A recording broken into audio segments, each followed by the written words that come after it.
All right. Hi, everyone. Welcome to Zita's Healthy Beginnings, World of Women podcast. This podcast is brought to you by the World of Abilities and Transform You Network and PAC. We are always excited, with the opportunity to reach out to our audience and to really share on this platform how women can benefit, how women can be empowered, how families can be brought together, built up in a very healthy way. It's been a while. Last month, World of Women podcast was postponed because we had our Zita's Healthy Beginnings. We have our annual, trying to raise the funding for all the projects we have both here and overseas.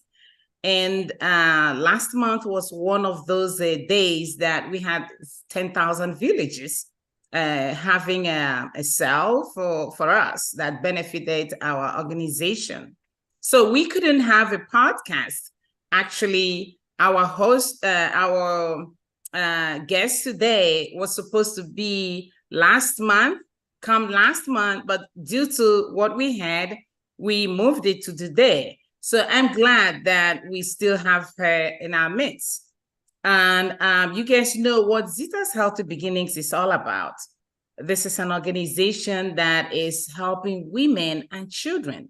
We want to reduce the high mortality rate in women and children, which is really outrageous here in the United States and in Africa, especially in Nigeria. And that is so sad because when you talk about women and children, we know how important they are. They're the pillars of the society. Without a woman, nothing moves. Take it or drop it, that is the truth. And what is going on these days is really appalling, especially in a society where we have all this technology in the medical field. You would think that we should be having healthy mothers and babies. Unfortunately, that is not the case, especially among minority women.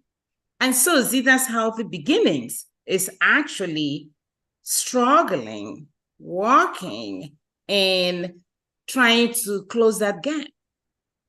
We want that rate to reduce. We don't want mortality rate anymore, especially as we enter 2024.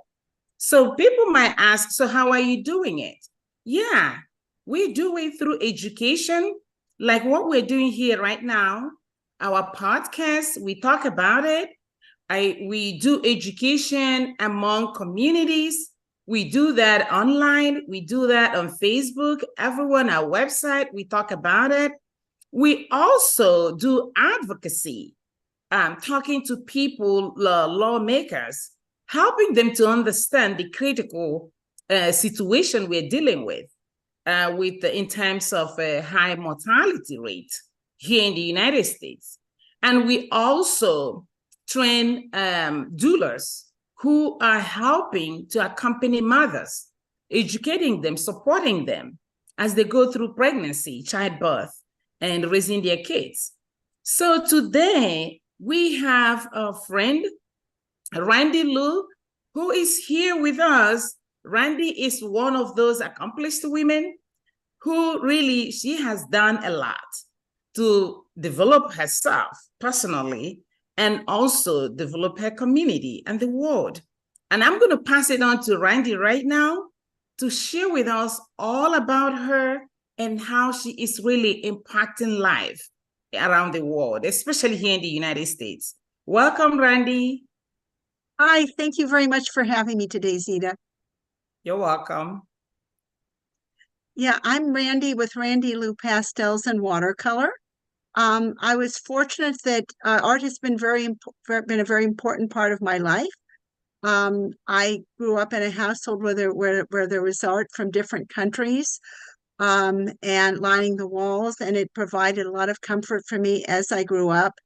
Um, my parents became museum members shortly after the local museum was built. I took an art class there at 6, and museum visits were special outings. In addition to that, I also grew up in a very multicultural background. My parents were very interested, what was going on in the world, and interested in other cultures.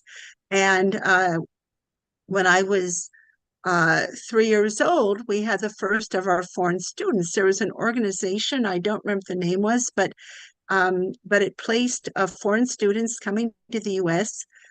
With families. And they were kind of, I guess, what you would call au pair today. And so I have, to this day, I have my older sisters from Peru, both Japanese Nisei and indigenous background, from Japan and from Japan and elsewhere, and a couple of them were actually married in my parents' home, and that's those special experiences growing up with these very special people helped. I think it helped influence my worldview. I've always been interested in the world, and interested. That was when I guess I started becoming interested in Asia, and my that Asian interest has influenced my life and my artwork. So I took my first art class at age 6, but and I did some drawing over the years and so forth. I used I did some woodblock carving and macrame, worked with indie ink and so forth. But I didn't begin to take it seriously until 2014. When my father suggested to me, he said, "Gee, you haven't really been doing art for a while. You enjoy doing it so much. I know you've enjoyed it." And I look at the charcoal drawings that you have, that you made, landscapes that are in my bedroom, and the pencil portrait that you made of your mother. Whenever I'm walking around my room, why don't you think about studying watercolor? And I thought, well, it's something that kind of initially seemed intimidating, but I took a class and people saw that artwork, and I started doing other artwork, and said, maybe you might want to consider combining art and art in a business. And so near the end of 2015, started my company with a limited number of products, and my company's website was built. And I also was thinking on the mediums. I really settled for the oil pastels and watercolor non-toxic, which has somewhat evolved into using more because of our weather being so erratic, with watercolor pencils, because I like to draw. And with the artwork, if you look at my background, those are flowers, bulbous Spanish flowers that there were flowers like that at the Alhambra in Spain. And I did this pastel, it was in 2020 when things were not so good in Spain, which hence the blank background. Also, I mentioned that I was interested in foreign cultures from the time I was very young. I tried learning Chinese actually when I was 9. It was until years later that I mastered the language. But I did study abroad. I've lived abroad in Europe and Asia, and that has had a strong influence, I would say, on my thought and on my art, and looking at things up close, paying attention to detail, not being concerned about getting the whole picture, just getting part of it, having things cut off.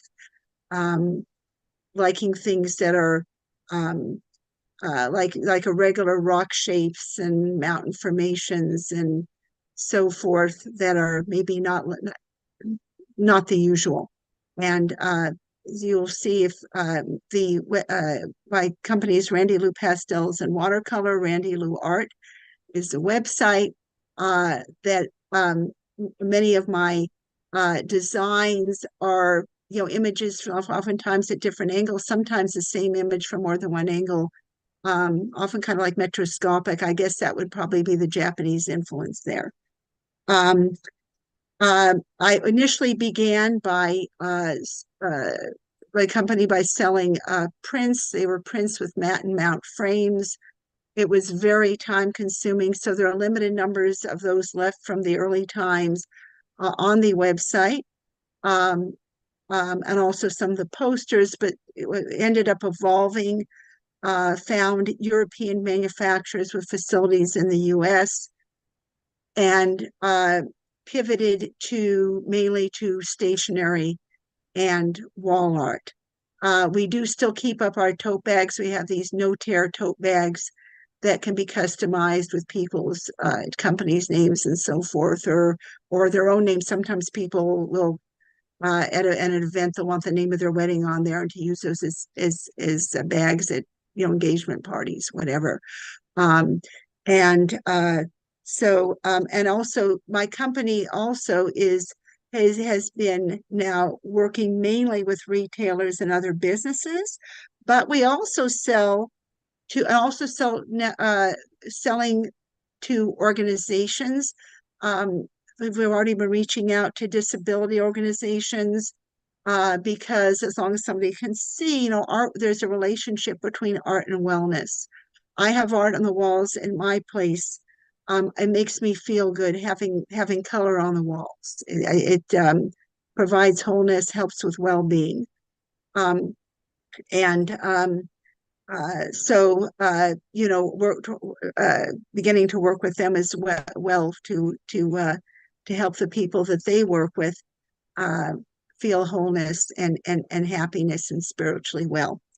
But we do have a limited number of items in stock for individuals, and of the non-customized stationery and tote bags. Our customized items enable prospective buyers to select the designs of their choice, and for stationery products, messaging as well. We're presently working on helping people prepare for the holidays as well as year-round. The popular items are the museum quality postcards and the greeting cards. Both kinds of cards can be used as holiday or employee or client appreciation gifts, or given to organization members or people organization serves. There's a wide range there of purpose. The art postcards can also be in corporate gift packages for people who give them out. Instead of having my company's logo on the back, they can have their message, and they're very likely to keep this and to remember whoever saved them the gift. The art postcards can also fit in 4x6 frames, and which make nice desk decorations. And sometimes people will buy, the frames don't come with, but they sometimes buy frames to give as gifts. Sometimes they're individuals, don't to be a business, they'll want to get the cards to give to their friends or relatives, and with their own frames, and that way it's basically a gift that is good year-round, because people will remember whoever gave them the gift, and they'll have art on their desk. Basically, the message here is that my company enables people to give art, enjoy art, and appreciate art in the everyday, and the motto is making the everyday special, because art should be part of your everyday. Yes. My company also offers 2 kinds of art bookmarks, which make it easy to send gifts and are to holidays and year-round.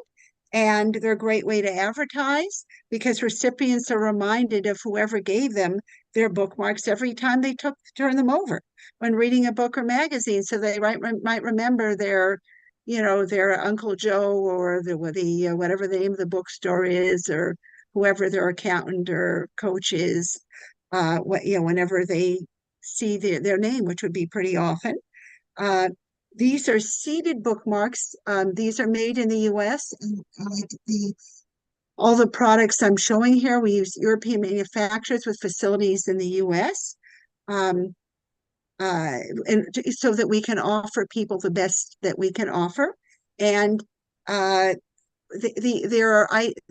this is one of the ones that we keep in stock. All the images on the website and in our catalog, people can buy, one of or whatever number, and it has the name of the artwork on the bottom. They can also buy if they get the 125 or more, they can put down the name of their company or their image or whatever. And these are only, they're very inexpensive, under $10. They just plop them in an envelope. It's a nice way to make people feel good. And they're affordable. These seeded ones, by the way, this is natural seeded paper, grows 12 flower varieties. It's only for sale in the US. The two-sided bookmarks have the image on the front. This is our most popular one, togetherness, which is a very fitting theme right now. And people can put, whether it's for business or personal, if they want it customized, they can put their message. They can also have a horizontal picture, and they can have their message, logo, whatever it is they want on the back side. So if you're a business, it's a great way to advertise.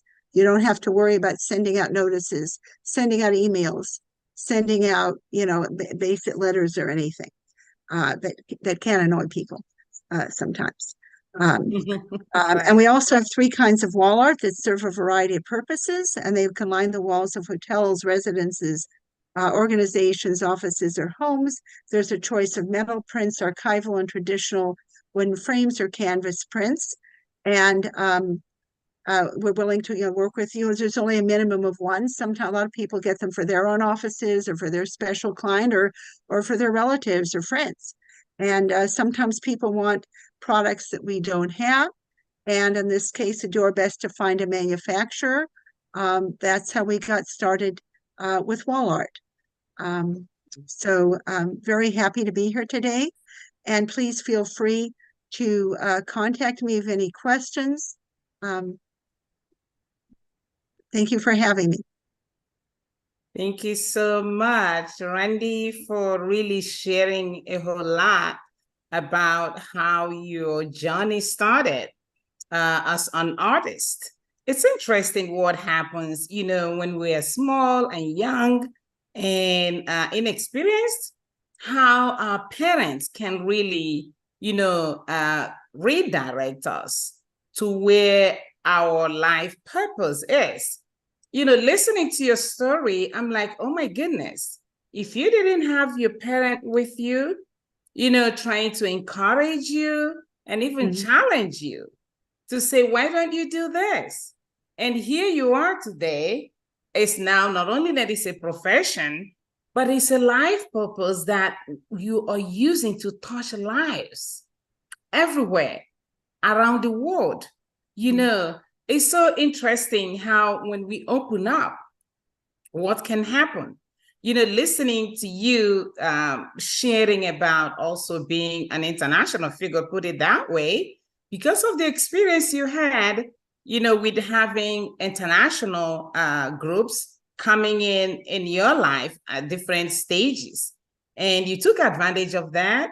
I'm sure that has really empowered you, has expanded your vision about life, about self.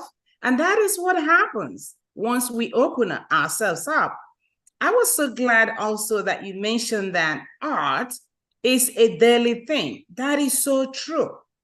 Think about it. When you wake up in the morning, what do? Art starts, right? People walk to the bathroom, you start doing all those nice stuff that we do. That is art. We don't, most of us don't even think about art as part of human life, human routine. Yet that's what we do on a daily basis. But people like you who have really, you've taken it to the next step in a professional way, in a very magnificent way, we can see the benefit of that. I mean, I was blown away looking at your background, actually. I'm like, wow, that is so cute. And then you're sharing all of the stuff that you're doing. You're making it even easier for every single person. People who are doing any kind of family celebration or doing businesses or even want to do advertisement. So you're there making it easier. So you said something about, the business you've started, and you pretty much you don't do retail, correct? Did you say you don't do retail? I do retail, yes, retail and wholesale, yes. Okay, you do retail and wholesale. Okay. Right, because retail would be organizations, any business anybody wants to get. That's why they even have some items in stock, because some people just say, gee, can I buy 5 of this? And we keep some in stock, so to make everybody happy. Yes, that is very interesting. One of my clients just told me a few days ago, she said she was actually wanting to know how I'm doing with my organization, how I'm reaching people. And she asked me, do you have any products? I said, actually, no. The products we have is like our educational products that, we like, I train doulas, stuff like that kind of material we have, but it's not for sale. You know what I mean? And she said to me, well, you know why I'm asking you? Because she has, she's into business of different levels. And she said, when you want to be successful in business, you want to have from zero, like pennies to thousands of dollars. And when you do that, you want everybody to be happy. And that was exactly what you just said, So it's good to have that retail for little organizations like ours and our audience as well. Not everybody will really want to buy a huge, product from you, but they want to be part of it. Just have something from you that reminds them of, who you are and what you do. So I'm glad, and I'm talking, also addressing this to our audience, to please be aware that Randy is able and willing to reach out to any of us at any level. So whether you want one item or you want 100 items, she is available and she's going to make that happen for you. Especially this time, we're into Christmas period coming on, other holidays coming on. We want to share with family. We want to gift, that will really speak a lot to our families, about how much we love them. So here is Randy now telling us she is available. She has everything that we need. And please, Randy, I would like you to put I know you've shared it with me.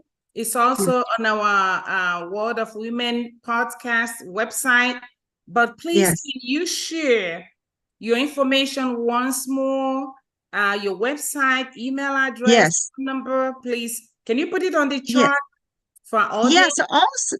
Also, I didn't mention this novel that I had completed either, which makes a great stocking stuffer, and it's separate from my business. I don't know if people would be interested in hearing about that or not. Yeah, please go ahead. Yes. Okay. I've lived in China. I was actually a sinologist at one time, and I wrote a book, and it's called Beijing Tales, a novel. It's deals with universal themes of cultural identity, intergenerational relationships, and workplace crime spanning 2 continents. And the heroine is Parsley Wong, a Chinese-American woman who is very uncomfortable with her heritage and stifled by the burden she bears living with her 74-year-old mother. And when her friend Parsley hears about that, she signs her up for a stint in Beijing, which Parsley is not initially very happy about. And then Parsley's personal growth and adventures begin, and it has been well reviewed. So this is the book this is on Amazon in the US. In the UK, if you're in the UK or some other places, or it's bookshop.org, at Little Visioneers and some other places, it looks like this. So I'm going to put my contact information in the chat. If you do end up reading it and like it, please feel free to write a review on Goodreads or Amazon. So I'm putting my information in the chat now. All right. And when was that published? It was just at the very, it was in works, it was early in the year. It's kind of last year, but it wasn't really out until like this year. So. Okay. Wow, that's great. That is really, really great accomplishment. And I think from what I heard you share there about this book, again, it's like somebody being encouraged and inspired to, embrace their life, embrace who they are. And here we are now. It's now a book that you've put together, and we're going to be learning more from it. It is really interesting what we can do, what human beings can achieve, and especially women. I know men are wonderful. We love them too. But we know that women have that special gift, a special responsibility, which God Almighty has actually endowed them with. Women have the capacity to carry life, to preserve life. From the time of conception until the baby is ready to be born. After 9 months, sometimes a little bit more than 9 months. Sometimes women carry one baby or more than one. Isn't that interesting? And isn't that something that really call it a miracle? I want to call it a miracle. And when these babies are born, the responsibilities even multiply. And that's taking care of the babies from that time they were born until they are able to take care of themselves. And that takes a long time. And most times, let's face it, mothers still take care of their babies even when they are still older. And that is the responsibility of mothers.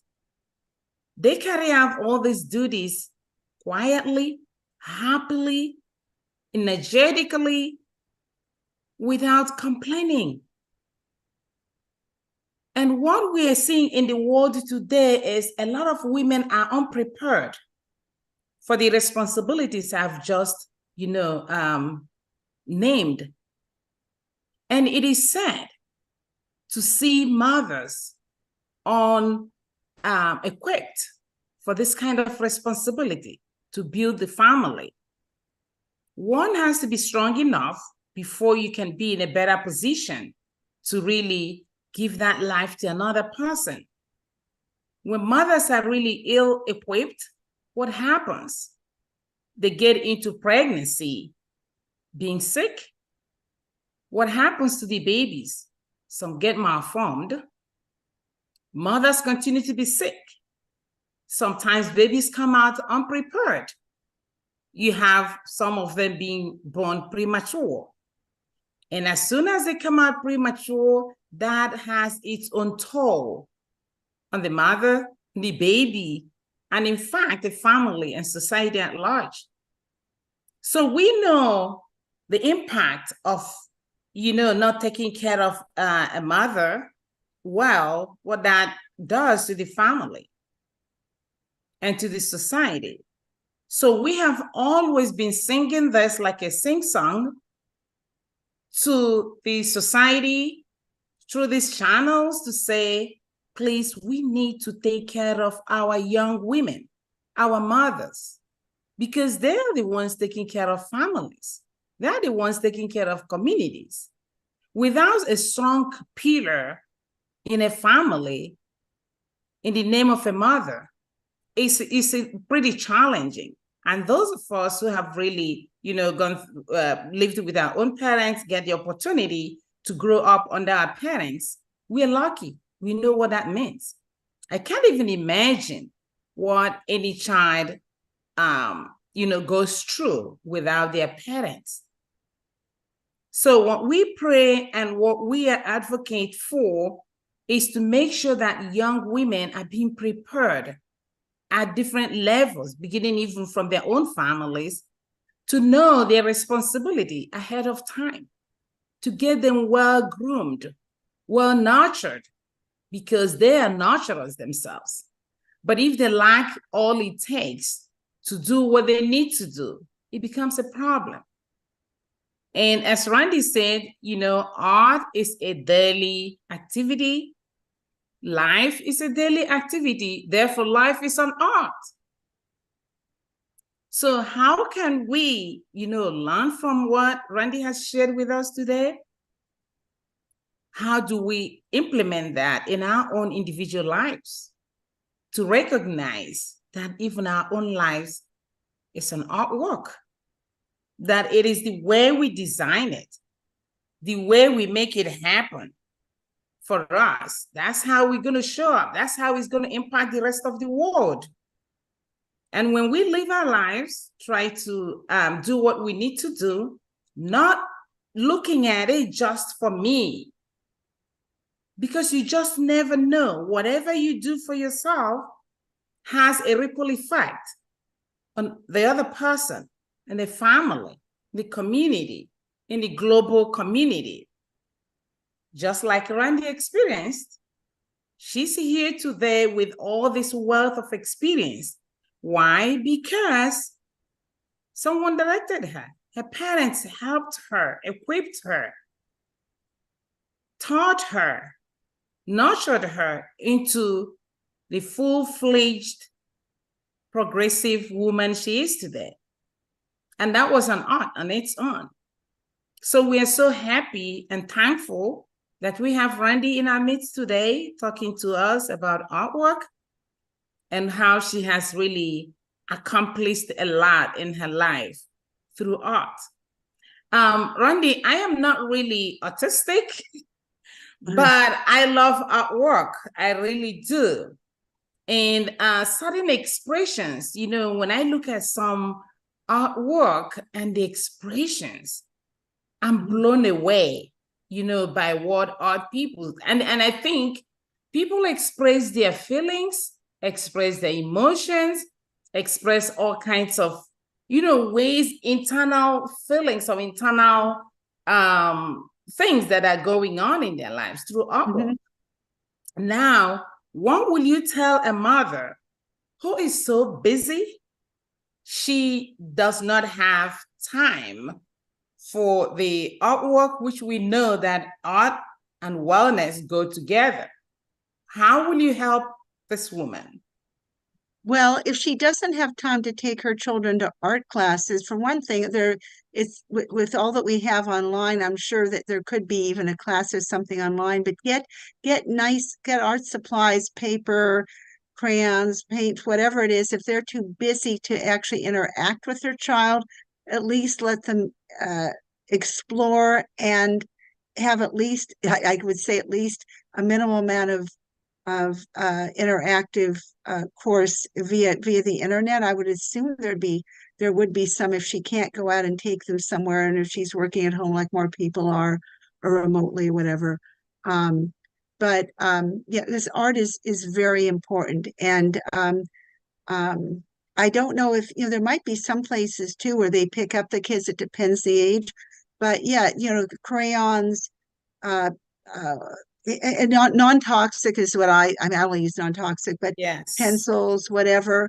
Yeah, I think it's very important. And then to talk with them about their artwork, saying, Wow, you must be feeling really good about this.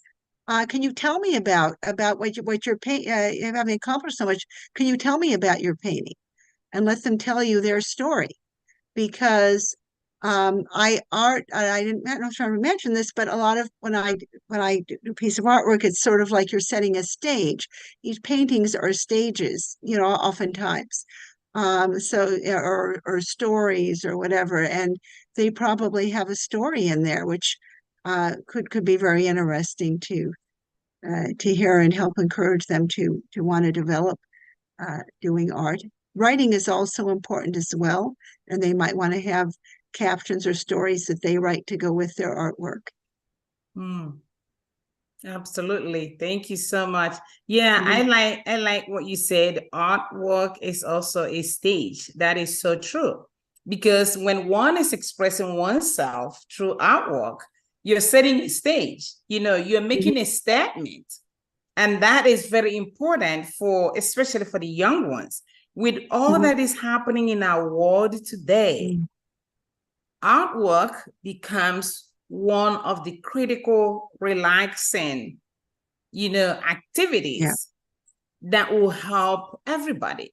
But most importantly, that will help our young ones to Hmm. really know that, express themselves, relax, look at the Hmm. world differently, express how they feel, because that's the only way we can, get to know them better and Hmm. get to know how they are feeling.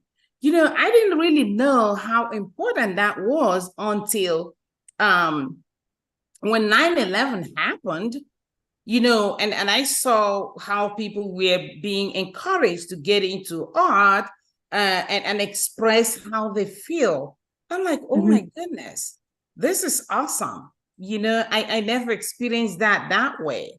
And then when we here in Pittsburgh, about, I think it was like 5 years ago, if I'm not mistaken, when we had the synagogue shooting here. Oh, yes. Yeah, and they really did a great job. In fact, it is still at the JCC community,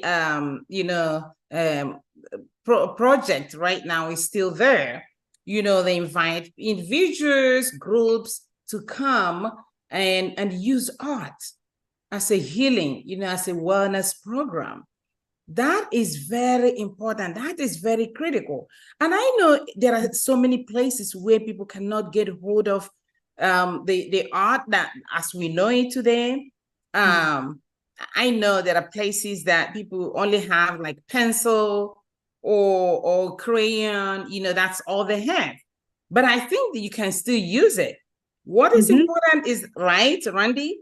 What can you Yes, say about that? Speak more sure. about that. When people, they don't have to have everything to do No, artwork, correct? all you need is a pencil. I used to do a lot of work with pencil. That's all you need. Many famous artists have, if Leonardo da Vinci, look at his, pencil or charcoal drawing, and charcoal is inexpensive, but otherwise, pencil, sure. And I think it's important too, if something happens that's traumatic to a child, it's very important. Sometimes things happen. You see the artwork, you can get a sense. It's easy way to find that out, or they're troubled by something. It could show up, in their explanation and be very helpful to parents and other people, and also make them feel good. And they have, for people who don't like, the regular crayons. I mean, I like oil pastels because I like using crayons. But they have like soy crayons. They're not, I'm sure it's probably very inexpensive, the praying ones, that don't smell quite as bad. And the kids can probably spend all day, uh, drawing, and it doesn't matter what kind of paper it is. And I think it's also important too, not um, to judge things. Sometimes some people do, oh, this, whatever. To always encourage them. Right, right. That is true. And actually, I'm glad you said that, because that was one of the things that threw me off from artwork. I did it growing up. We literally did our artwork on the sand. because Oh. we didn't have the crayons we were talking about at that time. It was really expensive. And my parents and our parents did have other stuff that they saw as priority. But what we did, we used some sticks and we were, drawing on the ground. Up until really I was close to going to high school. But anyway, when I went to high school and we had a professional who really knew her artwork very well. And she, I think, misunderstood us. Left. I think her expectation of us was so high when we were actually at the kindergarten level. When it comes to artwork, she couldn't accommodate us. Actually, one day I did my artwork and presented it to her, and she's like, "What is this?" And I'm like, "That's my art." She's like, "You must be joking." Like she made That's horrible. fond of me that really put me off. And it's really honestly taking me years to to come around, and that really reminds me to be careful on how I approach what people do, not only art, especially younger people. They can be very sensitive. And once you make them feel a certain way, it's going to be hard, to get them to come around. So I learned my lesson from that, and I just stopped. I just, went blank, and I'm like, you know what? I'm not doing it anymore. Now, when I went into School of Nursing, that changed a little bit because I was kind of pushed, out of my shell to really do something more. But not everybody will get that chance also. So I'm saying this to say that teachers, mothers, parents, please be aware of how we treat younger people when they're learning or when they're even expressing their feelings. Because the only way that you can get to know them is to let them just be. Just express how they feel, however they want to express it, to give them that freedom, and that will help you and help them as well. Because once they get that out, then you stand a better chance to help them, and manage whatever it is they're expressing. So, Randy, I have a question about, before I open it up to our audience, I have a question about, this some of the colors that people are using with artwork for artwork, they are really toxic. Yes. Can you speak to us about that and what other alternatives, please? Yes.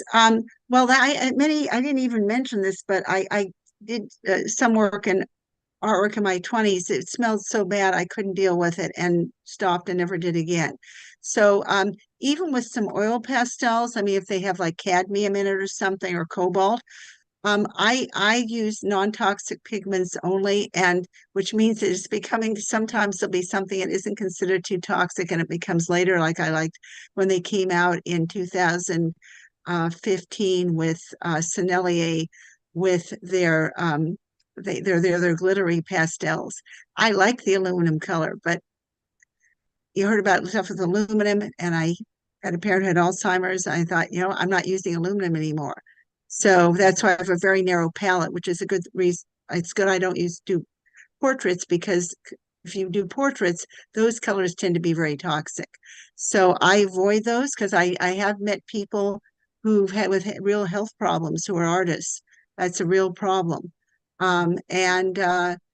And with the watercolors, a number of them are, if you get it in a tube, not like it is like at a school when you get it, children are elementary, be like kind of very watered down, and they just, those little metal containers.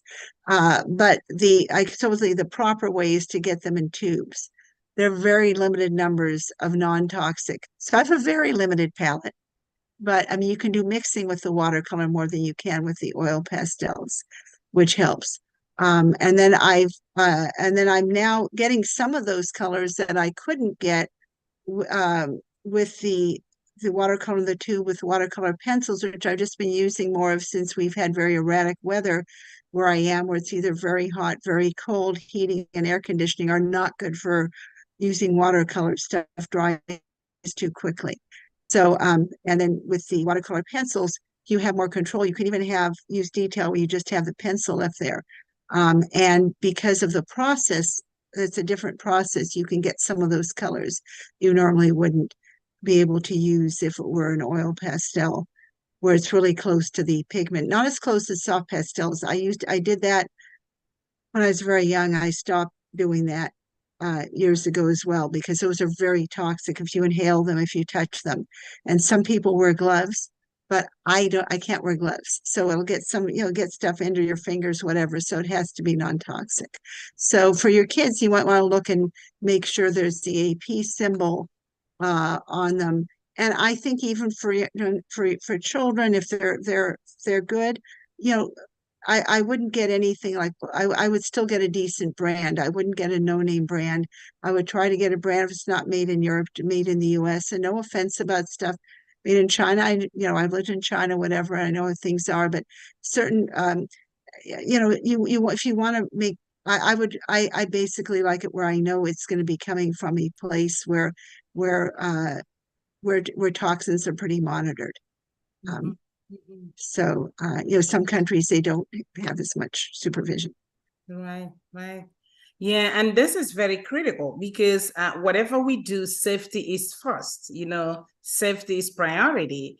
Because if you're going to be helping a kid to really grow up in a healthy way, you don't want to jeopardize that by giving them toxic stuff, Yes. And then that would be counterproductive. So yeah, and talking about monitoring stuff, here in the United States, it's scary what, even in our food, what we find in our food, medicine, and you name it, it's scary. So I'm glad that Randy's talking to us about, these colors that kids are using, even adults are using, that we be careful, be very careful with what your kids are using, what you use, even in your own homes, and be careful also when you take them to school, and ask questions. Please find out what are the products that these kids are getting in contact with, because you don't want really anything that would jeopardize any kids' health in the future. And we really want healthy kids. And as much as we're trying to help them to express themselves, we want to be careful to not really expose them to all this toxic, both chalks and crayons and stuff out there. So right now, we still have some 7 minutes. I am gonna open it up to our audience here. And those of them who are online, please, if you have some questions for Randy, you can put that forward. Our chat room is also available. If you have any questions, you can put it there. If you have any comments, please, this is your time to speak up. So unmute yourself.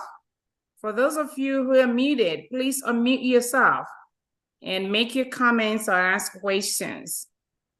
Randy, you have put all the information correct on our chart? Yes. Okay, yes, great. I have website, LinkedIn, I email, and I have a Calendly link. Okay, great. Yeah, so please, Randy's information is there on our chart. If you need her, you know how to find her. Yeah. Hello, I have a question. Yeah. Hi, Dr. Colley. Hello, greetings, everyone. So I'm calling from Canada. Thank you for your presentation today. I guess a lingering thought for me is, are you aware of any anecdotal or actual clinical studies whereby a mother was exposed to, let's say, some harmful chemicals related to art, and her children, while pregnant, and maybe a child was born with some maybe challenges as a result? I don't know, and I do know we have a family friend. She's not alive anymore because she was much older than my parents when I was born, but she was an artist. And she had one adopted child, one that wasn't. And that child didn't have any issues. She did sculpture, she did oil painting. I was telling gross, whatever, but she died. She passed at like 70, and I don't know if she would have lived longer if she didn't. Of course, then you have like Picasso, who lived a long time, and Marc Chagall. So I don't know. It could be some of them. I know somebody who is an artist in Los Angeles who wears a mask when she does her painting. So I'm guessing that more people who do that, a mask, and I've also read some people use toxic paints, use gloves. I don't like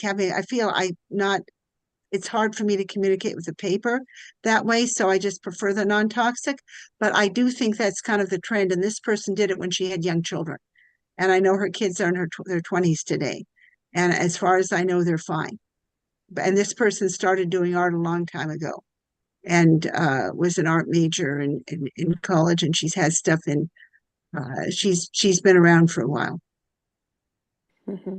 Thank you. But I do think it's important for parents, on that bit, for people to look at labels. I would opt for stuff, not that things are perfect in the US. Stuff made in the UK, be honest, I buy stuff that's made in Europe, because Europe, the level of safety is the highest. So I only buy art materials that are unless it's like paper or something, but even though most of the paper I buy is European, unless it's Strathmore, but otherwise on the other, I buy the European because they have higher safety. When it says AP there, I know it's really non-toxic. And does that impact the amount, how does that impact you economically? Is that more expensive? No, it means that when I do my artwork, I have a much more limited palette. Okay. I have a very limited palette. Okay. So fortunately, I'm not into portraits, although you can paint somebody who's black and green, green and purple, you can have any colors you want if you're doing that, I guess. Yeah. Very it's very limited colors, but I feel better that way because I have sensitive skin, and I got had an allergic reaction when Shiseido changed their fragrance, and I had a rash. So I try to be really careful. But it's always important for parents to read the labels. I read ingredients. Yeah. Yes. Very important. Please read the labels. I know sometimes parents are in a rush. They want to do stuff in a rush, but please remember that the life of your kids are in your hands. You are responsible. Make sure you know what they're using, what they're eating. Randy, I like how you mentioned, in Europe, not to compare, but in Europe, the reality is they're more aware of some of this toxicity in everything that we do. Even in Canada, they're much more aware of what the health impacts, more than the US. And there was, I know that Dr. Cheryl asked a question about whether you have heard, anything published. I have not really read anything published, but something that I have heard experience in my practice was a few years ago. I was working in a maternity hospital, and there was a lady who wears her nails. You know how they paint nails for me? That's art also. Yes. Oh, that's toxic. Yeah. And she delivered a woman, and this lady and her baby started having this weird reactions. They couldn't trace where it was coming from. And I don't know what made the doctor to say, can they taste what that nurse used, on her nails? She got upset at the beginning, but again, she said, well, because she was innocent, she didn't really know that will have any impact. So she brought the thing she was using, the nail polish. Lo and behold, it was in her nail polish. So that's I know very it toxic. wasn't. Yeah, I had a problem toxic. with my toenail, with something with it, and I didn't even use it. It was like 9 months before it started growing the wrong way or something. Nail polish, if it's not, doesn't have a non-toxic label, is a problem, and I would avoid it. Yes, a lot of them are problematic, really. So it's also another, way that even women put toxic into their system without being aware. Mm-hmm. Even the makeup they put on, just read the labels. Mm-hmm. If it does not say that it doesn't contain it, it does. Until it says it, just take it that it does contain anything toxic. It's unfortunate that we all have to be, just take care of ourselves, because nobody will. There's a lot out there that you don't even know how to start to select, but be careful, read the labels. Anyone else with any comments? Thank you so much, Dr. Colley, for the question. And thank you, Randy, for answering. Anyone else with a question, comment? Emily, do you want to say something? I just wanted to thank you, Randy, for coming on. You're welcome. I guess maybe what's your favorite thing about what you do? Oh, for me, yeah. I like it when a painting is got to the point where I feel it's completed. It's why it's very, very, exciting. I like the feel of just pressing. Well, if it's like oil pastel, or even when right now I've been doing stuff with watercolor pencil. I'm almost finished with a painting, and I like the feeling of pressing whatever you're using on the paper. I mean, obviously, if you're using watercolor brush, you're not pressing, but it's very relaxing, focusing your attention on it. If things are difficult, you can just maybe I would say being able to focus and take your mind out of what's happening in the news or whatever else is going on, and being able to put it on, to pay attention to what's on the paper. And it's nice also, it's exciting when you've finished it and it's, you finally have it done. And sometimes, and that's kind of difficult. I have trouble, getting to that last point and feeling satisfied with it. But I think it's very therapeutic. And I think if more people did art, whether art or writing, or so if it's creative, I think people would be healthier mentally, even if they can just draw with a pencil. I mean, there's a lot of really good pencil art out there. So, yeah.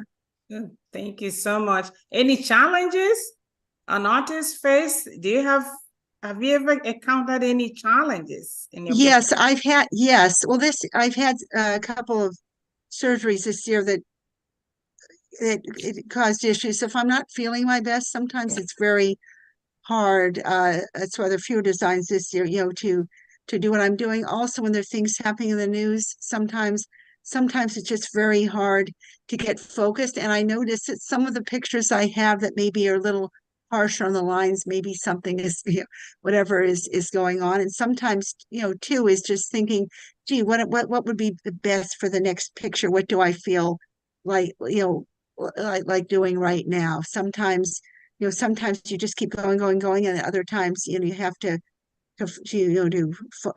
focus and sit back and try to relax a bit. And yeah. Wow. Well, it's interesting to know that the environment also has an impact on you and everyone else who really practices artwork, right? Yes. Wow. Interesting. Yeah. Thank you so much for sharing, Randy. I really appreciate you're so welcome. You coming, and we're going to invite you sometime again to come. And thank you so much for our audience here who have joined us and asked questions. And those also online, please, you have Randy's information. Reach out to her with any other question you have, or you can also forward it to us. We'll make sure she gets it. If you find a way to order her products, please do that. If you know you cannot do that, you can contact Emily or myself or Kat. We will make sure that your orders are being, sent to Randy. And thank you so much again. Have a wonderful holiday. And Randy, thank you for all you do. Continue. Well, thank you so much.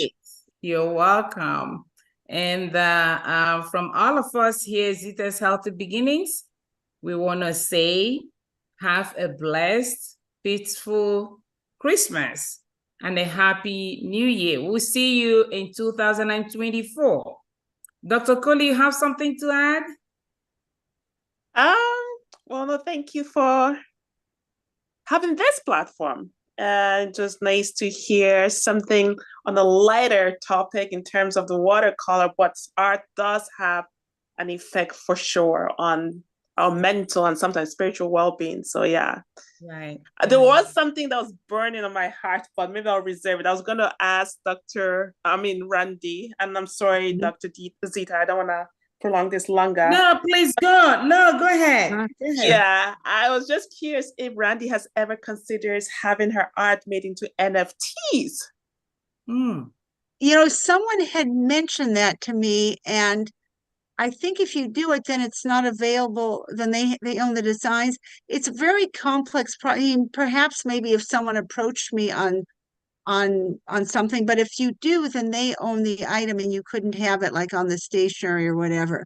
But it's something, you know, if somebody were interested in something someday, if you know somebody who's interested, and I guess it were a good price, whatever, I would definitely consider it. I heard it's a very complicated sort of thing, so that if you're actually actively trying to get into it, it's, you know, unless someone approaches you who's knows what they're doing, it's somewhat complicated.